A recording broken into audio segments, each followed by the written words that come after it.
extraordinário. Eu creio nisso e oro para que Deus possa abençoar a sua vida de uma maneira tão grande que você possa ser um mantenedor de todos esses projetos. Talvez você comece como alguém que recebe uma cesta básica, mas vai terminar como alguém que vai estar dando dezenas delas para que muitas famílias possam ser abençoadas no ano de 2024. Eu creio nisso. Pergunta para quem está do seu lado, você crê? Pergunta para 3 pessoas, enquanto eu vou ajeitando o púlpito aqui, que está torto.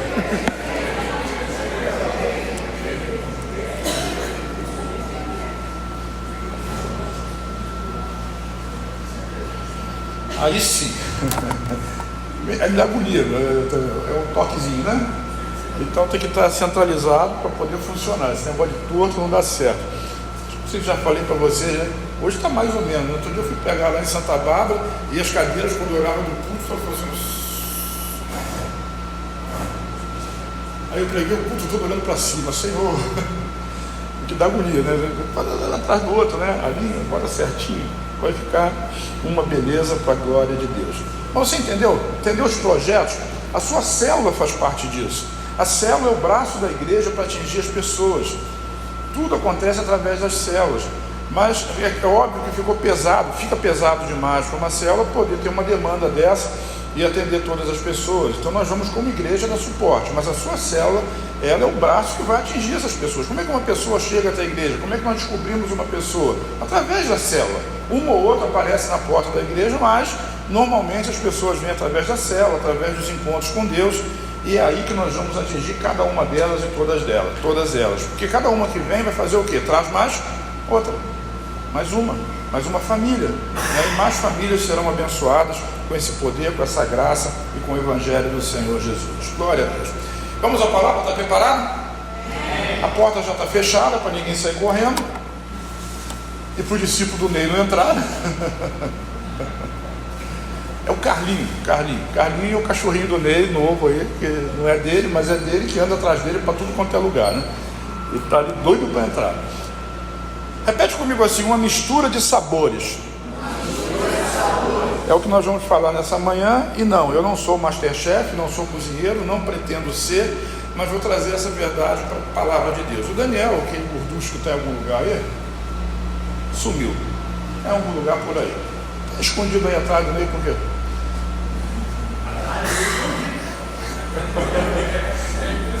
É difícil esconder atrás do meio, né?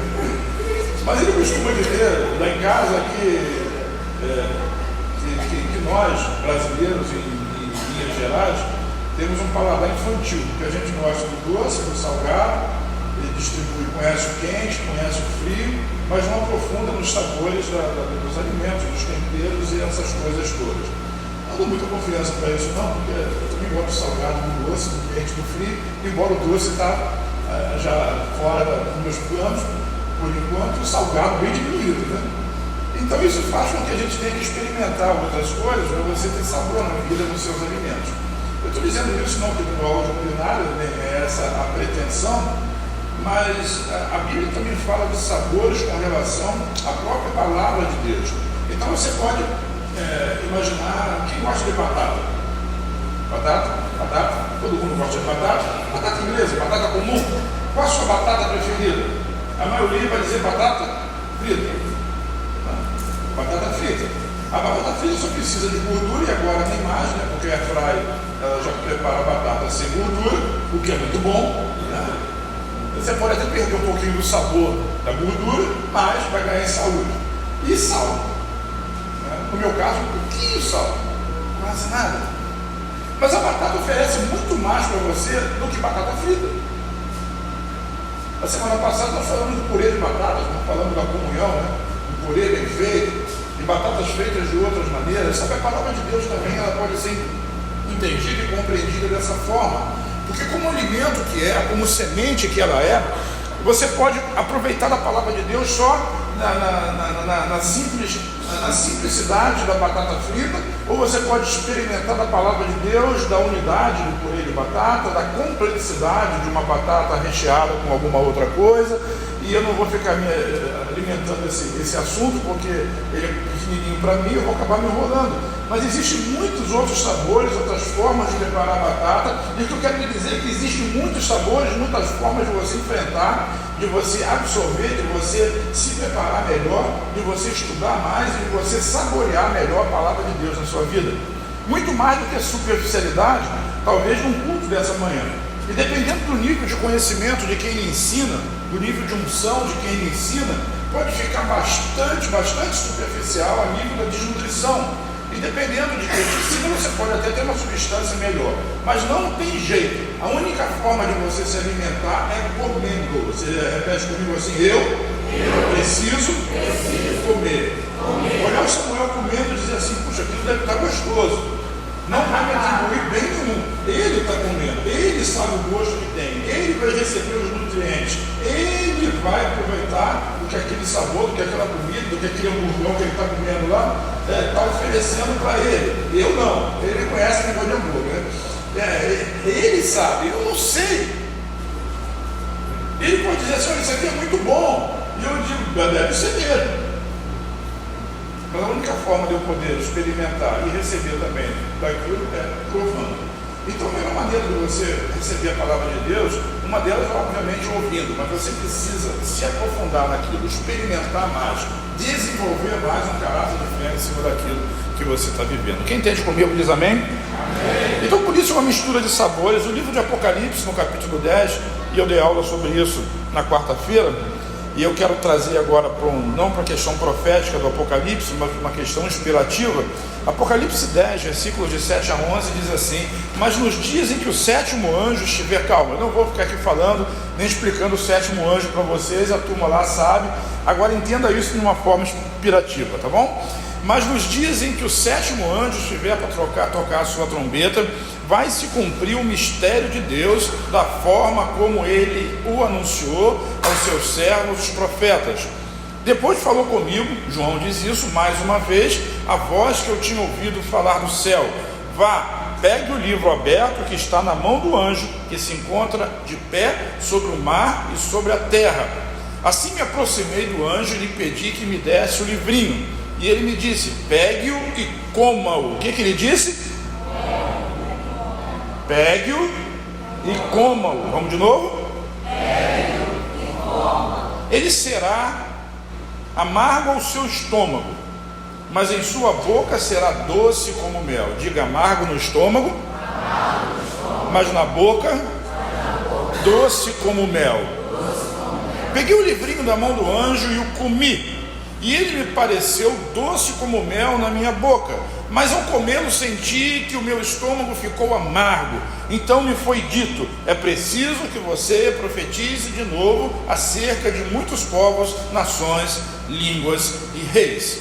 O sétimo selo, ele determina o final dos tempos, da era como nós conhecemos, e assim a grande tribulação termina e Jesus volta para reinar. Mas veja que Deus, quando ele fala sobre isso para João, diz: você vai precisar profetizar durante muito tempo acerca de muitos povos, nações, línguas e reis. Existe uma palavra que precisa ser pregada. E o anjo poderoso que segurava o livrinho, diga o livrinho, ele tinha um pé na terra e um pé no mar. Significa dizer que ele estava tomando posse, o próprio Senhor Jesus tomando posse de toda a terra, e ele tinha o livrinho na mão, e ele estava dizendo: João, agora você pega e come. Repete de novo: pega e come. Comer a palavra, o livrinho é a própria palavra, é a própria revelação, é a própria promessa, está na mão do Senhor, e o Senhor está entregando para você nessa manhã e está dizendo: pega e come. Pega e come. Pode comer um hambúrguer, pode comer a pizza, pode comer o seu miojo preferido, pode comer a sua sopa de água com água, pode fazer o que você quiser, mas pega a palavra e coma ela. Comer, diga comer. Comer, mastigar, engolir, e depois fazer igual o animal ruminante, botar para fora, mastigar de novo, meditar naquilo, engolir novamente. Isso chama-se meditação na palavra. É isso que vai fazer de você um crente diferente, porque o crente não é o crente dentro da igreja, o crente precisa ser o crente aonde quer que ele esteja. Então você é crente no seu negócio, você é crente na rua, você é crente lá aonde você estuda, você é crente na sua casa. As manifestações de Deus precisam estar em você através da palavra, onde quer que você esteja. Entre para adorar, dizia os antigos, e saia para servir a Deus e para servir aquelas pessoas que estão por perto, que estão perto de você. Essa é a proposta. Então, como é que essa palavra ela acontece? Como é que acontece esse doce na boca, o paladar doce, mas uma digestão amarga, uma digestão difícil, sabe? Esse é o ponto que Jesus quer trazer a sua atenção e fazer você meditar a respeito dela. Nós estamos liberando uma palavra de que vamos ter o ano da restituição, nós já estamos nele, e que para algumas pessoas, aquelas que creem, nós vamos ter 20 anos em 3 meses. Repete? 20 anos em 3 meses. Eu já recebi, estava dando testemunho na reunião com os pastores, eu já recebi de Deus, eu já tenho pelo menos 3 testemunhos para dar. Aliás, você que tem o seu testemunho de restituição nesse ano, procura o seu líder de célula. Lembra, tudo aqui é feito através das células. Procura o seu líder de célula, diga assim: eu tenho meu testemunho. Nós vamos selecionar alguns testemunhos para o culto da virada no dia 31, que vai começar dia 31, 9 da noite, vai até a virada. Então você também vai poder dar o seu testemunho de restituição dentro desse ano. Quem me entendeu diz amém. Então essa palavra profética, ela pode ser doce ao paladar. Como é doce ao paladar? Quando você recebe uma palavra no culto, quando você recebe uma palavra através de uma ministração, quando você recebe uma palavra através de um profeta, quando você recebe uma palavra através da tua leitura, aquilo é doce, porque aquilo te estimula, aquilo traz fé no seu coração. Então uma promessa como, por exemplo, você que está doente, recebe, você vai ser curado dentro de 30 dias. E isso no paladar é o que? É doce. Você vibra, você fica feliz. Deus vai te abrir uma porta de emprego. É doce para alguns, né? Aqueles que não gostam de trabalhar não é tão doce assim, né? Deus vai fazer você prosperar, a sua empresa vai crescer, e aquela palavra você recebe ela no paladar como doce.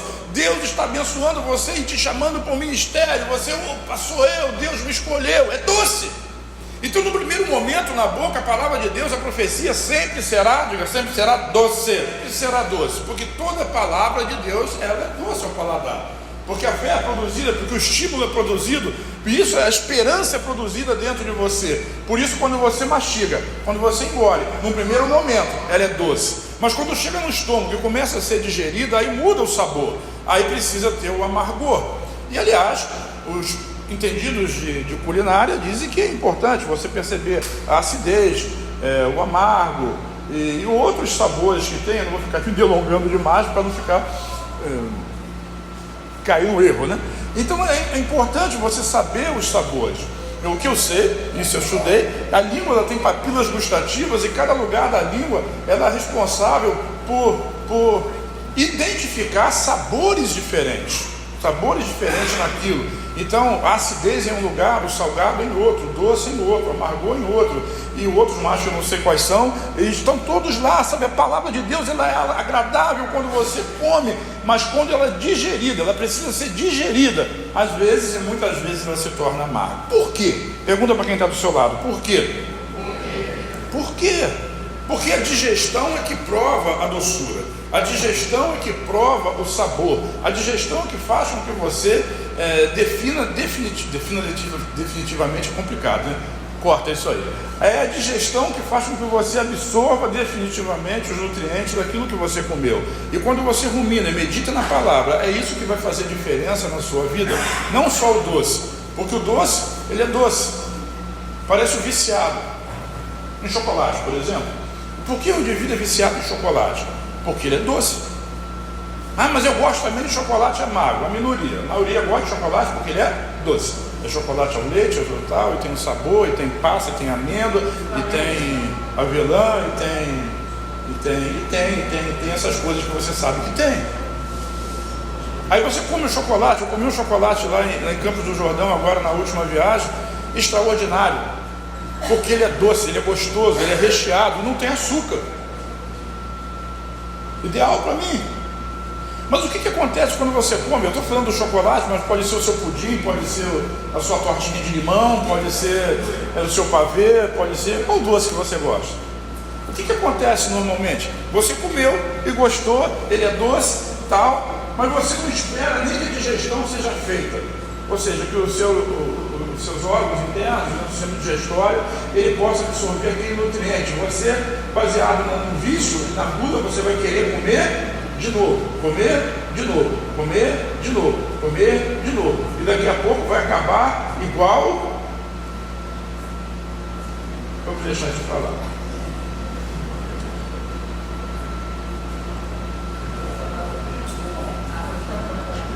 Bem livramento, né? Porque vai querer. Sabe, tem crente que é assim, é o crente do paladar, é o crente da emoção, é o crente da expectativa, é o crente do monte. Eu não estou falando nada contra essas coisas. É o crente da intercessão, é o crente do louvor, é o crente da busca da presença de Deus, e quer de novo, e quer de novo, e quer de novo, e quer de novo, e quer de novo, e quer sempre doce, quer sempre doce, quer sempre doce, mas tudo sai. Na hora do amargor, a vida dele é completamente rasa, medíocre, mediana. Não tem nada de Deus nele, na linguajar dele, no meio das pessoas, dos colegas de trabalho. Mas quando vem para a igreja, ele quer experimentar a sensação. A palavra ela precisa ser doce na boca, mas ela precisa passar pelo processo do amargor no estômago, para que ela seja provada, para que você possa receber o melhor da parte de Deus na sua vida. Não basta ser crente em cima do monte, dentro da igreja, ou fechado no quartinho, na sua experiência pessoal. Não existe crente para si próprio. Todos nós que somos crentes, somos filhos e temos dons. Temos isso para poder servir aos outros. Diga para quem está ao seu lado, diga servir aos outros. Então não basta esse tipo de relacionamento. É preciso que a palavra que você come, que você prova, ela seja de fato provada no seu estômago para trazer o resultado que o Senhor Jesus espera que ela venha trazer. Vamos olhar isso na Bíblia de uma maneira mais enfática para a gente entender melhor. Então repete comigo assim: não basta dizer amém. É porque Paulo disse, né, que cada uma das promessas de Deus na minha vida em Cristo eu tenho sim, e cabe a mim dizer o quê? Amém. Então a gente diz amém. Quem pode dizer um amém aí? Quem pode dizer amém para um dia de bênção hoje? Amém. Mas às vezes não é o suficiente você dizer o amém, você precisa praticar a palavra da fé, porque o amém ele é o corroborador da fé, mas essa palavra de fé ela precisa ser praticada todo dia, ela é processual. Eu preciso crer hoje, crer amanhã e crer depois de amanhã e continuar crendo.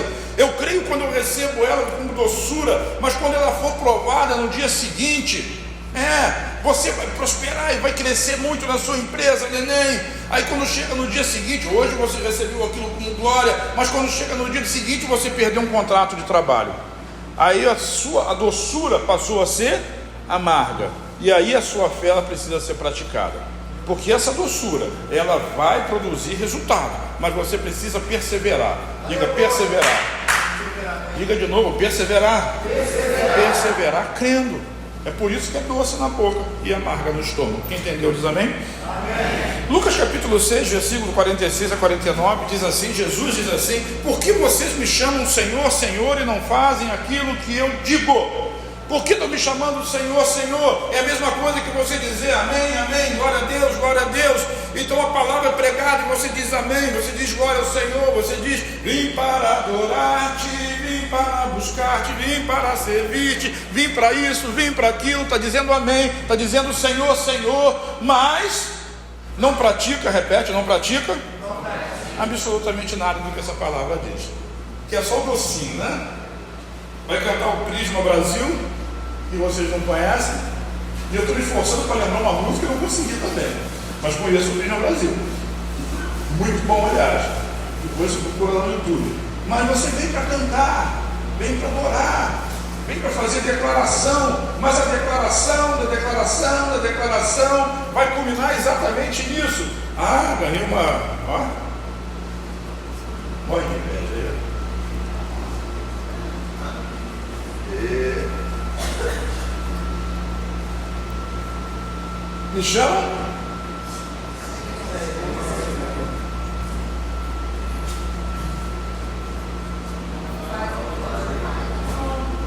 É para ler. Vai ter oportunidade, vai ter alfabetização de adultos. Porque só pode ter problema. Ou médico de vista. Mas eu disse que nós não vamos ter cegos aqui. Eu olho daqui e vejo poucos óculos. Logo não teremos nenhum. Por que vocês me chamam? Senhor, Senhor.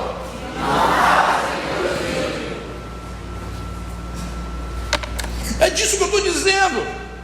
O Senhor, Senhor, é a hora do doce, mas o fazer o que eu digo é a hora do amargo. Então Jesus diz assim: eu lhes mostrarei a que se compara aquele que vem a mim, ouve as minhas palavras. Tem alguém que veio a Jesus hoje? Amém? Amém. Tem alguém que está ouvindo as palavras do Senhor Jesus nessa manhã? Amém? Amém. E Jesus diz assim: eu vou comparar você que vem a mim, que ouve as minhas palavras e as pratica. Então, se você colocar as palavras de Jesus em prática, você é como um homem que, ao construir uma casa, cavou fundo. Diga, cavou fundo. Colocou os alicerces na rocha, ou seja, tem sustentação. Essa rocha é a palavra de Jesus, é aquilo que ele diz, são as palavras que são semente. Quando você cava, quando você aprofunda, quando você baseia a sua vida nisso, você vai ter o doce e você vai ter o amargo, e vai conseguir prevalecer em cima de todas essas circunstâncias até ter vitória. Diga, vitória. Vitória não é instantânea e nem é momentânea. A vitória, ela é processual. A conquista é processual.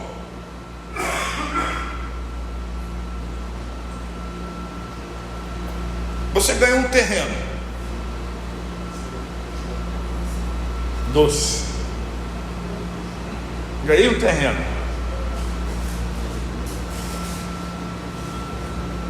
Terreninho do Pastor Léo, lá na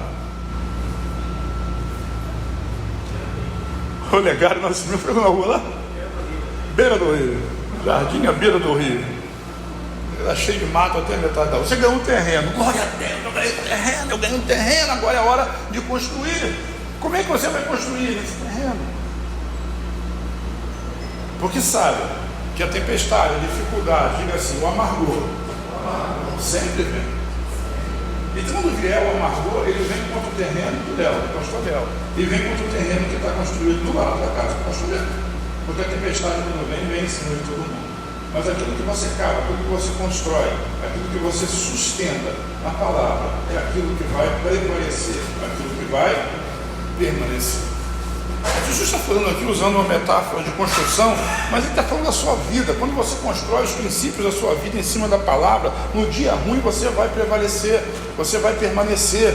Não existe uma utopia de eu dizer que você nunca vai ter problemas. Sim, você os terá, mas se a sua casa, a sua vida, a sua estrutura for construída sobre a rocha, você vai permanecer. Se você cavar fundo e fizer alicerces profundos baseados na palavra, nos princípios de Deus, você vai prevalecer. Você não vai sofrer igual às outras pessoas que são superficiais. Por quê? Porque quando vem, Jesus continua dizendo, né? Mas, versículo 49, aquele que ouve as minhas palavras e não as pratica, é como um homem que constrói a casa sobre o chão, sobre a areia, sem alicerces. Diga comigo assim, o terreno é o mesmo, a diferença está na fundação. Quando vem a inundação, quando vem a tempestade, quando vem a chuva, quando vem a ventania, uma cai e a outra não cai. A culpa é da terra? Não. A culpa é de quem construiu em cima daquela terra. Construa a sua vida em cima da palavra, não em cima apenas da doçura, mas construa entendendo que o amargor e a dificuldade fazem parte. No momento em que a torrente deu contra aquela casa, ela caiu, diz o Senhor Jesus no versículo 49, e a sua destruição foi completa. Diga, completa. Não é uma destruição parcial. Olha que ele está dizendo, é uma destruição completa. Diga de novo, completa. O que eu quero dizer é que a bênção de Deus sobre a sua vida também pode ser completa. Diga, completa. Receba a palavra na boca com doçura, mas persevere com ela no tempo da digestão, para que a construção não seja algo superficial, mas que seja alguma coisa profunda, duradoura, palpável, tangível e completa. Desfrute, repete comigo, desfrute do doce, persevere quando for amar. A pessoa que está ao seu lado, desfrute do doce, persevere quando for amargo. Interessante é que a gente não deve ser também piegas aqui e desprezar o dia da doçura. O dia da doçura, repete, o dia do doce é muito importante. Porque se não tiver o dia do doce, você não vai desenvolver esperança e fé. Imagina se a pregação, a palavra viesse daqui e diz assim: pois eu quero te dizer que todos os dias do seu próximo ano serão dias difíceis. terríveis, você vai experimentar dificuldades na sua casa e na sua família, você vai ter problemas de saúde muito grandes, você vai ter dificuldades financeiras, você vai... Dormir um cliente de ninguém aqui, nem eu. Tá maluco? Quem quer ouvir isso? Então é preciso que tenha o doce. Todas essas coisas podem acontecer na sua vida.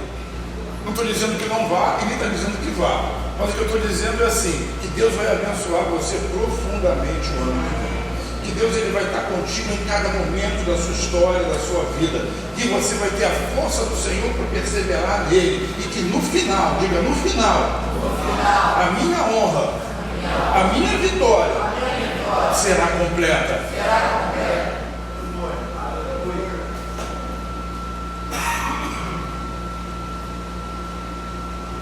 O indivíduo passou e o outro indivíduo passou pelos mesmos problemas, mas um chegou no final e o outro não conseguiu chegar, porque desistiu no meio do caminho.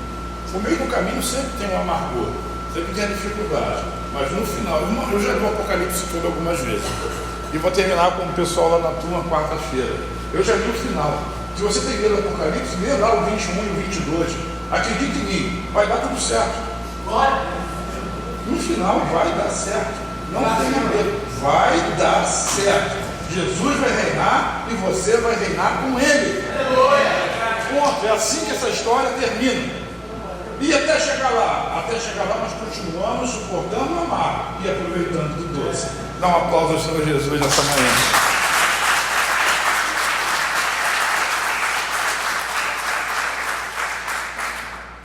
Então observe, sem desprezar o dia da doçura, e sem querer achar que isso é utópico, é inútil, não é importante, porque essa doçura que traz a fé, que traz a esperança, que estimula a sua fé. Mas olhe na palavra de Deus a diferença entre receber ou não uma palavra com doçura. Eu vou usar um exemplo de criança, de filho, de maternidade, de paternidade.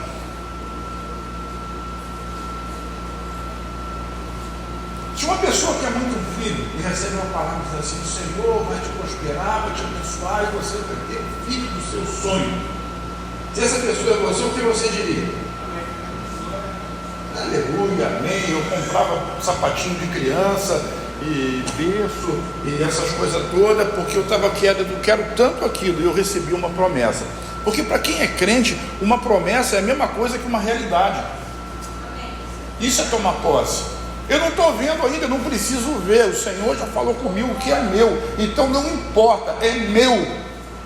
Não importa se amanhã vai ter difícil, se o médico diz que não dá, se o problema vai acontecer, é meu, e se é meu, e não há nada que possa tirar da minha mão. Eu recebo promessa dessa forma. Então eu grito aleluia, eu faço festa, mas olha só, como acontece na vida de um homem de Deus, diga homem de Deus. Trono de Zacarias, Lucas capítulo 1, versículos de 11 a 13, diz assim: então o anjo do Senhor apareceu a Zacarias à direita do altar do incenso. Quando Zacarias viu o anjo, perturbou-se e foi dominado pelo medo. Mas o anjo disse: não tenha medo. O que o anjo disse? Não tenha medo. Agora lê comigo aqui, ó. Lá.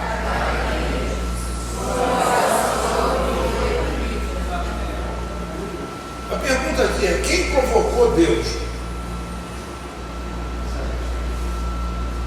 Zacarias. Zacarias fez uma oração. Qual foi a oração de Zacarias? Eu quero um filho. E Deus manda um anjo, Gabriel. Gabriel diz: não tenha medo, Zacarias, sua oração foi ouvida. Isabel, sua mulher, lhe dará um filho. Olha só que interessante. Isso não é uma bênção para contar no culto do final do ano? É. O Senhor me prometeu e o Senhor está cumprindo a promessa. Eu orei, eu pedi, Ele me deu, glória a Deus. Sabe o que acontece? Estimula a fé dos irmãos. Porque se os irmãos, se Deus pode fazer isso com Zacarias, sabe o que significa? Que Ele pode fazer com você também. É isso, é por isso que dá testemunho. Preste atenção, irmão. Se Deus faz com um, Ele pode fazer com outro. Ele é pai de todos nós e todos nós somos filhos dele, irmãos. Pode fazer com qualquer um. A diferença é se você só quer saber de provar o doce e não passar pela experiência do amargo, perseverar na fé. Olha só o que acontece com Zacarias. Pula para o versículo 18 agora. Zacarias então perguntou ao anjo: como posso ter certeza disso? Repete essa pergunta. Como posso ter certeza disso? Vamos trocar essa palavra certeza por outra palavra? Como posso acreditar nisso? Como posso confiar nisso? Como? E aí ele dá os motivos dele. Eu sou? Minha mulher é? Quando ele pediu a Deus, ele perguntou, ou ele afirmou, ou ele declarou que ele era velho e que a mulher dele era de idade avançada? Não, ele pediu. Deus responde. E agora a contra-resposta dele ao anjo é: como eu posso ter certeza? Como eu posso acreditar que isso vai acontecer comigo? Tem gente que ora e não tem a menor expectativa de que Deus vai responder a oração. E sabe o que acontece? De fato a oração fica sem resposta, porque não tem fé, não teve a doçura, não teve o momento da contemplação, não teve o momento do desejo, não teve o momento da percepção da bondade de Deus, sabe? E aí não gerou fé, não gerou expectativa, e quando não gera expectativa, não gera fé, não gera absolutamente nada. Gera isso aí. Como é que eu posso ter certeza disso? Olha, eu não vou ler o texto completamente aqui, porque por causa do tempo, mas Gabriel ficou zangado. Gabriel virou para ele assim: eu sou Gabriel, está pensando o quê? Eu vim da parte de Deus, vai ficar mudo, para não dizer bobagem. Sabe, eu digo para vocês, as bênçãos no Novo Testamento, essa bênção aí foi uma das últimas bênçãos do Antigo Testamento, né? João foi o último profeta do Antigo Testamento. As bênçãos no Novo Testamento, elas são condicionais. Ali João tinha que nascer. Repete, João tinha que nascer, porque ele era o precursor do Messias, ele ia preparar o caminho de Jesus, ele tinha que nascer. E Zacarias foi escolhido para ser pai, e Isabel foi escolhida para ser mãe. Então Deus precisava que João nascesse. Então o que o anjo fez? Numa situação normal hoje no Novo Testamento, o anjo virava as costas e ia embora. Mas como João tinha que nascer, e aquilo ali era na antiga aliança, João calou a boca. João não. Gabriel calou a boca de Zacarias, porque a palavra negativa impede a bênção. A palavra da incredulidade impede a bênção. A palavra da dúvida impede a bênção. Uma palavra que Deus me deu muito forte nesses últimos dias é da história do pai do filho endemoniado. Ele: se podes, o cara perguntou para Jesus, seus discípulos não puderam fazer nada, se o Senhor pode, e Jesus olhou para ele: se pode, tudo é possível ao que crê. E Zacarias não desfrutou do doce. Você vai ter um filho, era para ele fazer festa, pular no colo de Gabriel e sair comemorando, e sair dali de dentro contando para todo mundo o testemunho: Deus vai me dar um filho, mas você é velho. Imagina a repercussão. Não importa, Deus disse que eu vou ter um filho e ele vai se chamar João. Mas o que aconteceu? Qual foi o testemunho de Zacarias? Nenhum. Saiu de lá mudo, só porque ele fez aquela pergunta ali. Volta lá na pergunta, por favor. Como posso ter certeza disso? Essa é uma pergunta de incredulidade. Deus lhe faz uma promessa e você diz: eu posso ter certeza disso? Meu Deus, não faça isso, por favor. Agora, o mesmo Gabriel, algum tempo depois, ele vai visitar uma outra pessoa, Maria.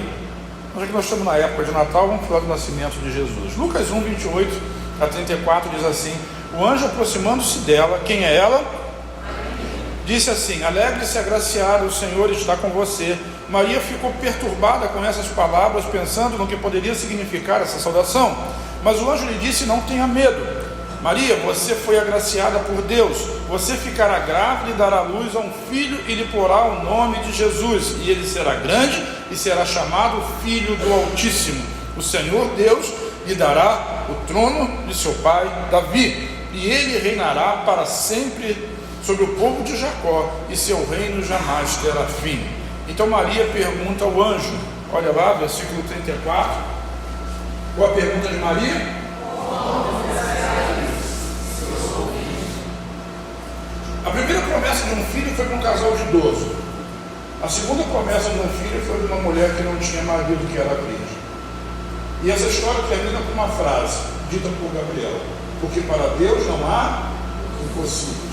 Deus faz a virgem ser mãe, Deus faz os velhos serem mães e pais, porque para Deus não há impossíveis. De vez em quando eu digo lá em casa para a pastora: vamos fazer um nenenzinho que o Tiago já está grande.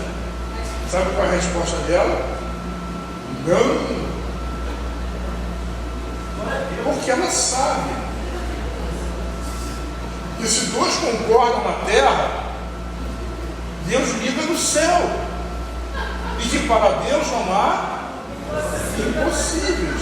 Então ela sabe que ela não pode brincar assim, não vai brincar com Deus. Ela acha que passou o tempo, ela não quer brincar com Deus, sabe, irmão? Isso é temor de Deus. Zaqueu perguntou assim: como é que eu posso acreditar nisso? E Maria perguntou: como? Maria disse assim: como é que isso vai acontecer? Ela duvidou de Deus ali em algum momento, ela só queria saber como é que seria o processo. Zacarias perguntou: será que isso é possível? Como é que eu posso acreditar nisso? E Maria disse: como é que isso vai acontecer? E o anjo responde, se você continuar lendo o texto: descerá sobre ti o Espírito Santo, ele vai te cobrir. E é assim que vai acontecer. Se João perguntasse a mesma coisa, ele dizia: o Espírito Santo vai descer sobre você.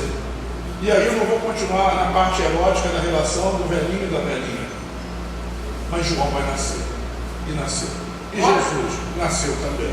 Um ficou mudo, o outro Deus deu testemunho de todas essas coisas.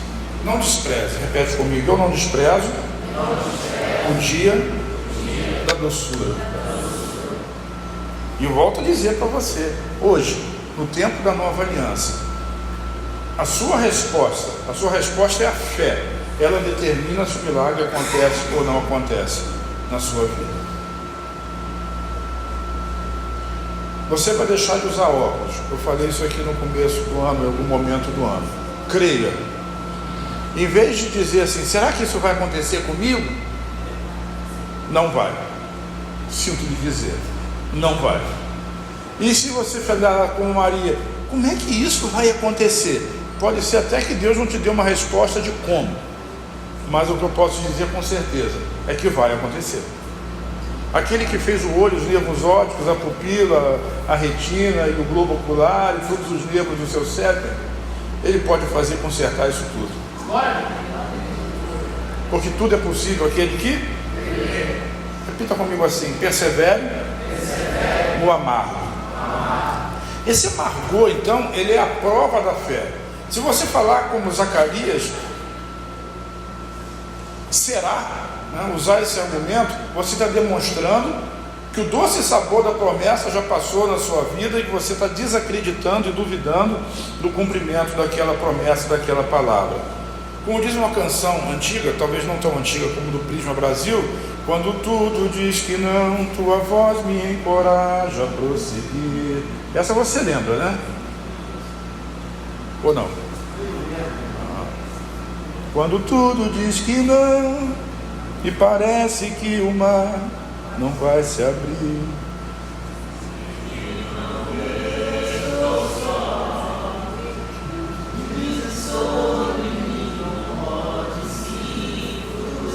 Olha só que interessante, né? Sabe que pode se frustrar? Você pode até frustrar Deus se não acreditar na promessa que Ele faz. Por mais impossível que seja a promessa, acredite nele. Eu vou contar, já não tem muito tempo, né? Uma pessoa que vocês conhecem, o pastor Nilton. Pastor Nilton, uma vez Deus disse assim, eu trabalho, ele era gerente, diretor do Banco Itaú, e eu vou levar você lá para cima. E mostrou um avião para ele. E de lá para cá, até antes da pandemia, ele viveu a vida inteira dele viajando de avião, de cidade em cidade, de cidade em cidade, de cidade em cidade, pregando o Evangelho e ensinando as pessoas a prosperar. Quando ele recebeu a promessa, ele não disse, será? Ele acreditou e Deus fez. Sabe, Deus faz assim. Tem um pastor muito conhecido mundialmente, muitos de vocês devem conhecer aí pelo YouTube, Prince. Era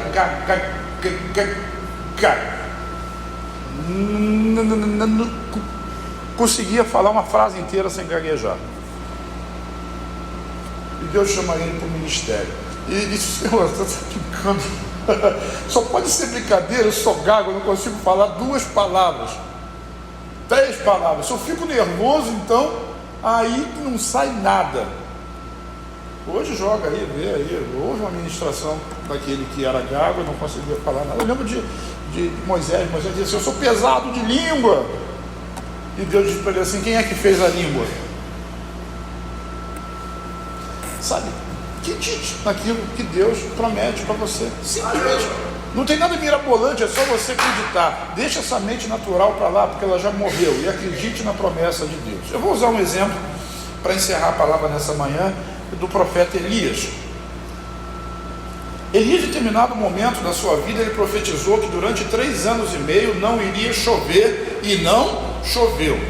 Todo mundo acreditou no que Elias estava dizendo, dele próprio, o rei Acabe e toda a nação de Israel. Todo mundo acreditou, porque se Elias disse que não vai chover, é porque não vai chover mesmo. Ninguém duvidou. Então, a partir daquele momento, Deus começa a conduzir Elias baseado na promessa, baseado na palavra. 1 Reis capítulo 17, versículo 3 a 6 diz assim, saia daqui, Deus falando para Elias, vá para o leste e esconda-se perto do riacho de Querite, a leste do Jordão. Você beberá do riacho, e dei ordens aos corvos para alimentarem você lá. E ele fez o que o Senhor lhe tinha dito. Foi para o riacho de Querite, a leste do Jordão, e ficou por lá. Os corvos traziam pão e carne de manhã e à tarde, e ele bebia água do riacho.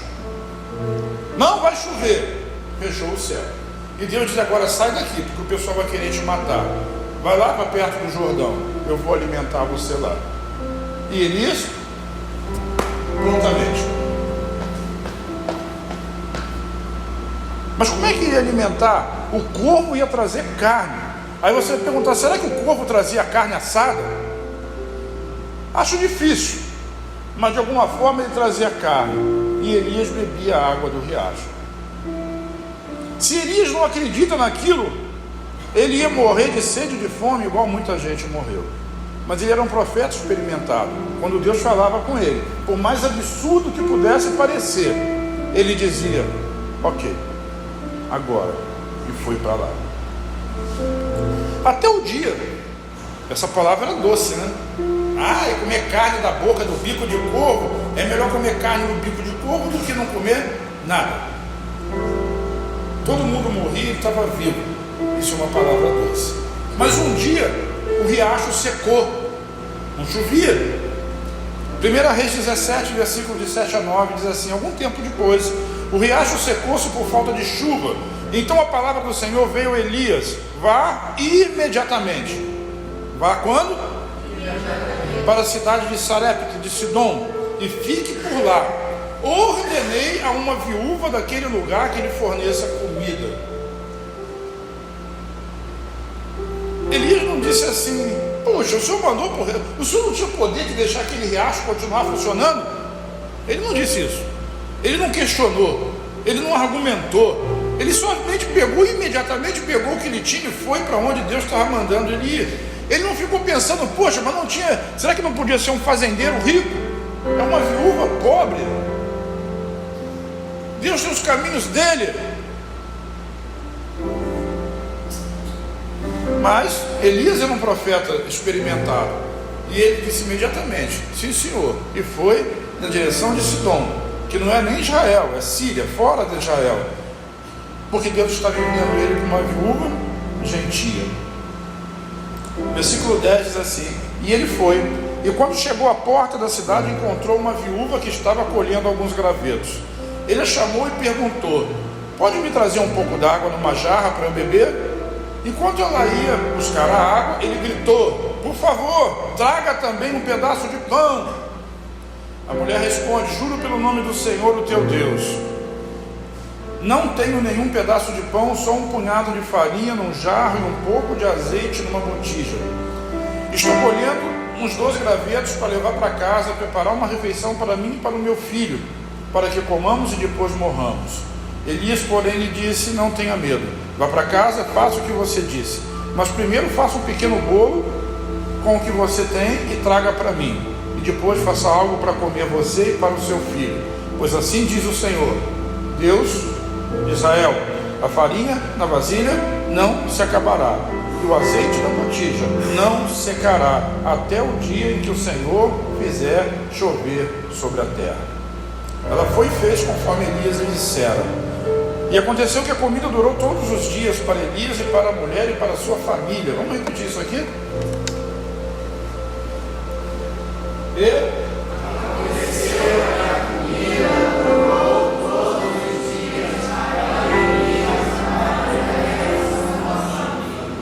Quantos dias? Todos os dias em que não choveu.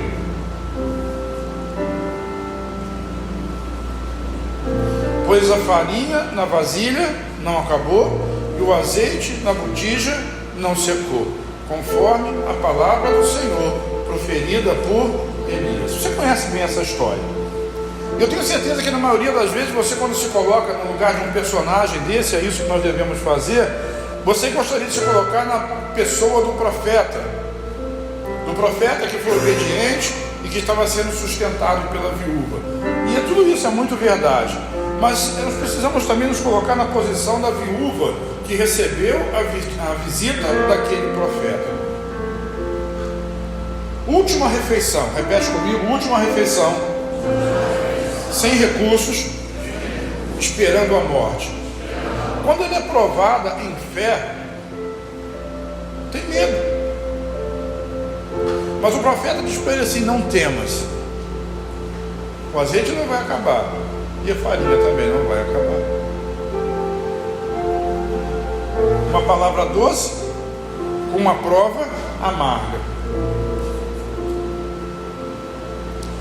A doçura era passar naquela tribulação sob uma palavra do profeta, sob uma palavra de Deus, e a amargura era confiar de que Deus faria o que prometeu e de que ela seria sustentada pelo próprio Deus durante todo aquele período. Todo mundo sabe o final da história e sabe que o azeite não acabou, que a mulher comeu, e Elias e o garoto, e todos eles ficaram bem. O que isso pode mostrar para nós? Que a confiança em Deus no dia da prova é que vai trazer o resultado final de vitória. Esse é o nosso desafio. É a mulher acreditar que ela ia abrir mão da sua última refeição, que seria a última, mas com a possibilidade de ter muitas outras refeições que a supririam para si. Às vezes a gente fica se agarrando ao último, quando Deus tem para nós tanto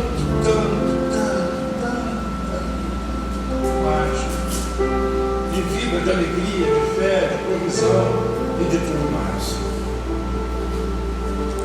Para terminar, aquela viúva teve medo de morrer e de perder seu filho para aquela seca e para a fome. Mas você sabe o que aconteceu depois, ou no final daquele período? O filho dela acabou morrendo de alguma enfermidade. Morreu de fome? Não, ela morreu do mesmo jeito. Isso provocou uma indignação em Elias, o profeta. O texto diz que Elias pega aquele menino, vai para o quarto dele e faz lá a cerimônia de fé que ele tinha para fazer, até que aquele menino ressuscite dos mortos e ele possa devolver o filho para aquela mulher. A promessa de Deus, ela é completa, irmão. Mas existe um momento da amargura, da dificuldade, da dor. Mas creia e continue crendo que Deus vai fazer superar o tempo da dificuldade e vai abençoar você no final. Repete comigo assim: eu conheço o final da história.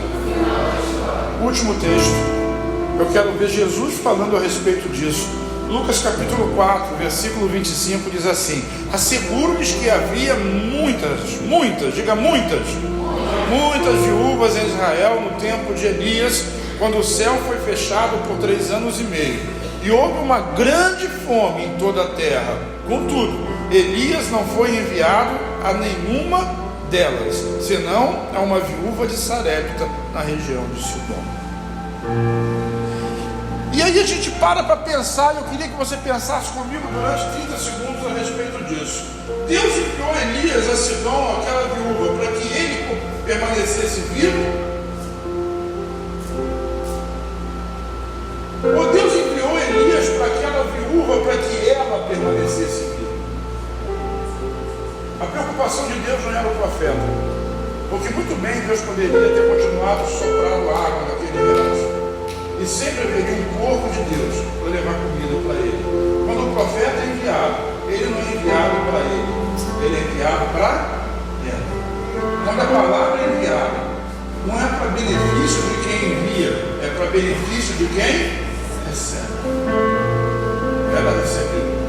E Jesus, quando fala a respeito disso, tinha muita viúva em Israel, mas Elias só foi enviado para uma viúva estrangeira, Sidom e Sarepta. Sabe, às vezes a nossa religião, a nossa fé baseada nos nossos costumes, no nosso aprendizado, ela nos impede de receber o primor, a bênção completa da parte do Senhor. Quando a palavra de Deus vem, ela vem para nós, ela vem para mim, para minha edificação, para o meu crescimento, para minha vitória, para eu desenvolver, para eu ser abençoado, se eu crer e continuar crendo. Uma ilustração para terminar, você pode ficar em pé enquanto eu conto. Hoje em dia você pega uma caneca como essa, e isso aqui é adesivado. Mas antigamente nas canecas de porcelana, o que estava escrito nelas, e por isso muitas delas valem muito dinheiro, era pintado pelas mãos de um artista. E quanto mais renomado o artista pintava ou escrevia numa caneca de porcelana pura, mais valor ela tinha. Então vamos supor que um artista renomado tenha escrito numa caneca alguma coisa, ou feito um desenho e entregado ela para você. Essa escrita de porcelana, ela é o doce da palavra. Mas ela já está consolidada? Não. Porque a tinta poderia ser removida. Qual era o processo para que a tinta não fosse removida da xícara, da caneca? Pegar aquela caneca recém-pintada e colocar ela dentro do forno. Porque o calor iria imprimir, fixar aquela tinta, e ela nunca mais seria removida daquela caneca. Sabe quando você recebe uma palavra? É como se o autor estivesse escrevendo alguma coisa na tábua do seu coração. Mas se você permitir, a escrita de Deus, a promessa, a profecia, ela pode ser apagada. Você pode esquecer dela. Mas se você passar pelo amargor da palavra, ou seja, pelo calor da fornalha, pela dificuldade do dia, aquela promessa nunca mais, repete comigo, nunca mais vai se apagar. Pode vir dia bom, pode vir dia ruim, pode vir tempestade. Diga assim: na minha casa não vai cair